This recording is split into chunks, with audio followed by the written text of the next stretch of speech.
Welcome to MedTech Speed to Data, a KeyTech podcast. I'm your host, Andy Rogers, VP of Business Development at KeyTech. Each month, me and a KeyTecher are going to interview a MedTech leader and talk to them about the critical data-driven decisions they make in their programs.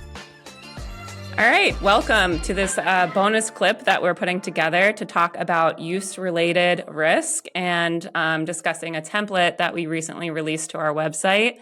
Before we dive into it, let's do some quick introductions. My name is Lauren Eskew. I am part of the business development team at KeyTech. Josh, do you want to go next? Yeah, hi, I'm Josh Hartle. I'm a senior industrial designer here at KeyTech. Been with the company about 5 years, and am involved with all the projects that I work on in kind of enhancing usability in general, and then working with this template as well. Awesome, Jake. Hey, Lauren, nice to be back on the podcast. Jake Copperthwaite. I've been with KeyTech for about 19 years, all of which in the medical industry. My current role is Director of Program Management, as well as Quality and Regulatory. And I helped Josh and others put together this human factors template as part of our overall risk management toolkit here at KeyTech. Yeah, and I will say Jake is a veteran of the podcast. I think he's been on quite a few episodes. I'm a total noob. Josh, have you been on it? Recorded, I think once. Yeah, okay. But it's been a bit. Okay. All right. So Jake's the lead here. So I guess Andy has the day off, I guess. Yeah, Andy's not working today. So we're stepping in to talk use-related risk. So let's jump right into it. What is use-related risk, and why do you need to analyze it? So traditionally, we've thought a lot about hardware risks and then software risks. And then, 15, 20 or more years ago, it became evident that a lot of harm in the medical world was caused by user error. Somebody plugs the wrong thing into a connector, somebody misreads a result on a screen, and that results in harm to the patient or the environment. So this whole concept of usability engineering and human factors engineering that's risk-based came about in order to mitigate those sort of risks when using medical devices. Yeah, I think also, in addition to that, in addition to the kind of the safety element, the document can be kind of one of several ways that we enhance customer experience. It's certainly helpful in that regard as well. Great. So when is the right time to start filling out this template or working at this analysis? Risk management usually starts, really early on in a project. You're going to do a hazards analysis to understand what sort of hazards can occur with the device. But in terms of the risk-based analysis specifically, we usually start that around what we would call an alpha phase. And that's when you've started to put together the first fully integrated prototype. So you have a good feel of what the hardware is going to look like. You have a good feel for the workflow. And that gives you enough information so that you can start listing the tasks and think about what could go wrong with each of those steps. Great. So say I am developing a medical device. I have a company. I have, a regulatory consultant I'm working with, maybe some KOLs, maybe a product development firm. And I've gotten to that point in development that you just spoke about, and I'm ready to start filling out this template. Who should I bring to the table? Yeah, another good question. So that's usually a spectrum of key stakeholders. It's going to involve engineers because they're familiar with the technical details of the design. It's going to involve folks like Josh who have a good feel for how users will respond to different stimuli, how they'll interact with the instrument. And then you also want to think about clinicians and people who will have a good sense of what the actual hazards are. So early on, those clinicians will help you define the severity of risks. So if a certain thing happens, us as engineers don't always understand, what's the severity of that. So you'll pull in a clinician to help you define, whether something is serious or critical, or maybe it's just a nuisance. And I think all of those people will work together to develop the risk analysis. So it's not really, one person alone that does it. It's more of a team effort. Josh, maybe there's something you want to add there. Yeah, I'd agree with that. In my experience, it's somebody kind of leading the effort, but then they're pulling in people as needed to answer those questions when it gets a little technical. Like in my case, sometimes I'll run into something that I need to consult either a clinician, as Jake said, or one of our engineers who have more detail on what this in the example I'm thinking of, what this harm might be. And I think the other nice part of involving most of the team, or hardware, human factors, software, is when you start to think about risk control measures, a lot of those will involve multiple disciplines. So you might identify a use risk that can be addressed by a software change or a hardware change. So it's good to have them involved early in the process so they understand how those risks were identified, and then they're involved in the mitigation of those risks later on. That makes sense. Okay, so say I've done that. I've gotten all the right people. I've talked to all those people when I needed to, and I've filled out this template. I've identified some use-related risk that I needed to plan around, either through design or IFU, and I have that plan in place, and that's very valuable. But what other things do you get out of this process? Like, what other benefits do you get from working through this template? The main focus is safety-related risks, but at the same time, it really forces you to think about every step, every task when somebody's interacting with a device, and that forces us to kind of challenge the user experience and make sure that each step has a purpose. It's low likelihood to mess something up. So even if it's not a safety issue, it just results in a good design. Mm-hmm. I don't know, Josh, if you want to add something there. Yeah, I guess it can certainly inform when you're doing user testing. Some of those things that do come up as potential risks or more severe risks are the things that you wanted in your formative studies, that you want to focus on those things and make sure that you're including those. Yeah, and I guess the related part of that is, so the initial pass, it's a living document. So the initial pass is going to help you identify those potential use errors that you want to explore further. So you might look at those in a formative study early on, but in that process of doing the study, you might observe the user making a different mistake that you didn't conceptualize earlier on. And then what you do in that case is you would identify the mistake, document it, and then you'd go back and you'd add that to your user risk analysis, so that becomes part of the process, the documentation going forward. So the next time when you do a study, you would include that task to make sure that you properly mitigated it. That's great. Awesome. So I do want to just share the template. If you haven't downloaded the template yet and you're listening to this, go download it because it's a great template. But I am going to share it, and we are going to sort of walk through the different sections of the template and maybe provide an example as we're walking through it to help everyone understand sort of that process. Awesome. So Jake and Josh, will you guys just sort of, at a high level, describe to the people that are listening sort of these different sections, and then we can sort of walk through an example if you'd like. So I guess the first thing I want to emphasize is when you're working in a template, you really need to understand the context for using that template. So we've put thought into all of these columns and rows and how it's used. And the purpose of the template is to comply with regulations and standards. And in this case, the intent is to comply with the FDA guidance on usability or human factors engineering, as well as the IEC standard 62366. So all of the information you see here is our interpretation of the standards and how we comply with them.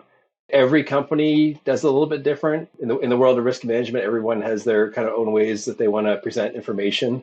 But ultimately, the goal is to comply with regulations and standards. So stepping through this template, on the left side is where we look at the tasks. So we have macro tasks. That's like a major step in the work process. And then next to that is micro tasks. So if the macro task is to unpackage a consumable, let's say, there's a whole bunch of micro tasks related to that. You have to unbox it and maybe remove the sterile packaging, maybe wipe it down. There's a lot of little steps that go into that. And then the blue section to the right is what we use the PCA analysis technique. So PCA is perception, cognition, and action. Those are all the responses from a user when performing that task. So what do they have to observe or see or feel? And then cognition, how do they process that information? What do they need to think? And then action, of course, is what are they doing? Do they need to push a button? Do they need to turn a knob? all that sort of stuff. So then in the purple column, we start to think about the risks. So first you have the PCA of, what should be done, but then the risks would be, what sort of error could happen? How could the user screw up one of those three areas? They may press the wrong button or turn the wrong knob. That's where you would identify that. And then if you assume that they make that error, what does that impact? And that would move into the next category of patient and operator. If they make a use error, does it hurt the patient? Does it hurt the operator? And if so, specifically, in what way? Would it be pinching a finger maybe? Would it be they need to repeat a step because it's a nuisance? Or might it be something like more serious or critical that requires medical attention? So that's kind of the front end of the process. And then when you get to the right of the purple area, that's all ranking and trying to quantify those risks. So the first part is identifying them, assessing them, and then you get into quantifying them, which helps you perform an evaluation where you can compare one row to another or one error to another, and that helps you prioritize them. Yeah, I guess sometimes, especially when you think about a home device, a patient and operator may be the same person, right? That's a really good point. Yep. We also show patient and operator, but in the world of usability engineering, you need to think of everyone. Could be a service technician. So anyone who can be interacting with the medical device should be considered. Mm-hmm. A lot of times it is, just the patient or the patient and the operator, but sometimes there may be other individuals in that process that you need to think about to make sure that they're safe as well. I guess, so to me, it makes total sense that as you're filling this out, you sort of go through like the workflow of using the device and sort of addressing potential like misuse. Is this also where you would capture sort of unintended use? Like say they were like picking up to move the device and they accidentally press the power button or something like that. Is this sort of where you would capture that as well? Yeah, absolutely. So the concept would be reasonably foreseeable misuse. Okay. So if someone like Josh or someone else on the human factors team can envision these scenarios where maybe something isn't designed ideally, and they could easily push a button while lifting up a device or something, then yeah, that needs to be included. Things that are not typically included would be intentional misuse. So we can't control how everyone uses our devices, and if they want to blatantly misuse it for a different intended use or in a way where it's not allowed, that's typically not included in a use-based risk analysis, just because the sky's the limit on things that people can do wrong. Love to pick your brain about that sometime, but be a longer clip. All right, so do you want to go into this risk level evaluation? Sure. Yeah. So this is the orangish red section in the chart, and it's the area that we use to try to quantify the risks in order to prioritize them. So you assign various levels to severity and probability and things like that, and then you calculate a score. And the higher numbers are the ones that you're usually most worried about, and the lower numbers are usually the lower risk. There's different ways to do this. Severity is always the most important. So if the user can make a mistake and it's only a nuisance, that's usually not a large concern. But if they can make a mistake and it leads to serious or critical harm, that's an area that's going to receive a lot of attention. In fact, if you look at the FDA guidance and the 62366 standard, any risk that leads to serious or critical harm needs to be included in your summative use validation testing toward the end of the design cycle. So we always look at that column. And then the other ones to the right of that are more probability based. And those are difficult to characterize because you don't know for sure, what's the probability that somebody is going to misread the screen or push the wrong button. So we include it. Some companies don't. We include it because it's helpful to just generally think about, will they screw this up, or maybe it's extremely unlikely. So we do look at the probability of the error. And then in addition to that, there's another probability term, which is that the error leads to the harm. So somebody might push the wrong button, but maybe you have a design control or risk control measure that's already implemented, and if they push the button at the wrong time, the device doesn't do anything. So maybe it's safe. So we include that term as well. And those are kind of helpful when we try to reduce risks and add control measures. It helps us gauge, if we add a risk control measure, did it actually reduce the probability of somebody making a mistake? Or maybe also did it reduce the probability that if somebody does make the mistake, will it lead to harm or not? So we score them up, and then we get the pre-mitigation risk result. And this template doesn't show the ranking criteria. I think every company or manufacturer needs to develop their own criteria. But we're showing a few examples here. You can see in green, these examples are all acceptable. There may be some here that are unacceptable. And if they're unacceptable, then you want to introduce risk control measures to try to bring those down to an acceptable level. Yeah, and this may be where I think that example that Jake was talking about earlier, where you've done this and then you've done a use test, and you may go back into this, and because something you thought was really improbable did happen, you may increase that level of probability on a certain step.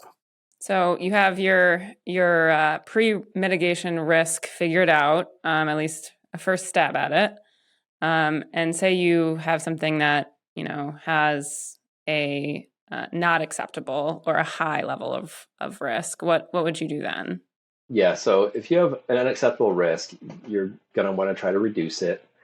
There's several ways to do it.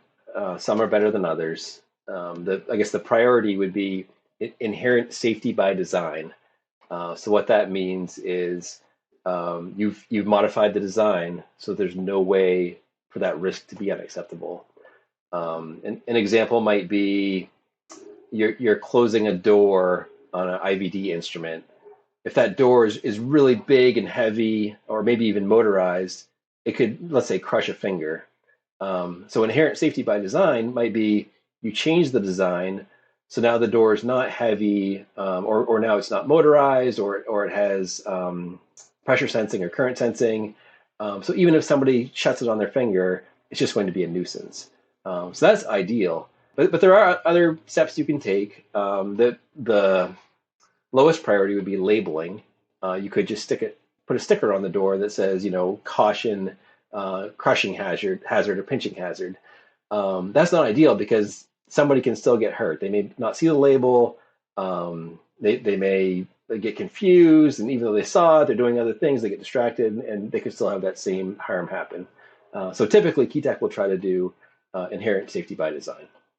Yeah, and I think that that goes to getting this done, getting into this document sooner than later, because you can find those things you want to mitigate with the design versus doing something like slapping a label on it. That's a good point. The labeling is kind of a late stage. We need to do something, but if you've identified the unacceptable risks up front, that gives us a chance to do formative studies and try out different things. If let's say, I don't know, an infusion pump line or infusion set line could be connected incorrectly, we can go do formative studies, and we can figure out a way so that's impossible, right? So maybe a certain line won't connect to a port that you'd never want it to connect to. So there's different things you can do, but if you don't identify the risk early on, you have a much smaller window to implement those control measures. Do you guys want to speak about this last column in this template? Yeah, so the kind of tealish or greenish heading, traces to risk control measures. So when we introduce these risk control measures, whether it's inherent safety by design or labeling or whatever else, you need to demonstrate that it has been implemented and that's effective. And the way we do that is we include this column here that includes a trace to the measure. So maybe going back to the pinching hazard with a door, if we've changed it to make the door a lot lighter, we've probably done some assessment, like how light does the door have to be in order to not crush a finger. So we figure that out, and then we create a requirement. So the requirement might be the door shall be less than 1 pound or whatever. And that goes into our design specifications. And then we would use this column to trace to it. So it's really just the matter of including, that trace number to that specification. So somebody can pull this up, see that we've implemented it, go to the specification, oh, there it is. Keytech has this spec. And then, of course, because we're under design controls, all of our specifications are getting verified. So you can go from there to a protocol, how we're going to test it. You go to the report and you can see that it was tested. So there's this whole chain of traceability between identifying the risk, mitigating it, and then implementing the control measures and proving that they actually exist, they're effective. All right. Well, that was really great walking through that template. Do you guys have any sort of concluding thoughts or parting words for someone that's about to embark on use-related risk analysis? Other than have fun, because they depending on the device, they can be a bear. But it's a useful tool. And one thing I would say is that it is a living document. So you're not going to create it once and then walk away. Mm-hmm. You're going to work with a team to give it your best effort the first time. But as you learn more, as the design evolves, you need to keep going back to it. Make sure you're updating the tasks. You're updating the new scenario, the new use error scenarios, and you're including the new risk control measures, as you design them in. Yeah, and I'd just say, especially if you're doing it for the first time, it is a little daunting because it's dense, especially if you've got quite an extensive workflow. But you just kind of launch into it, start getting into the template is great because it walks you through it, and know that it'll take you some time and you don't have to do it all in one stint. I love it. All right. Well, thank you guys so much for walking through that with me today. And if you're listening and watching and have additional questions, please don't hesitate to reach out. We'd be happy to hop on a call and talk with you about it. Thanks for tuning in to MedTech Speed to Data, a Keytech podcast. Join us each month for more ways to get the right data faster to inform critical decisions. Find additional resources on our website, keytechinc.com. If you like this episode, don't forget to subscribe. And please leave a review on iTunes whenever you listen. Thanks.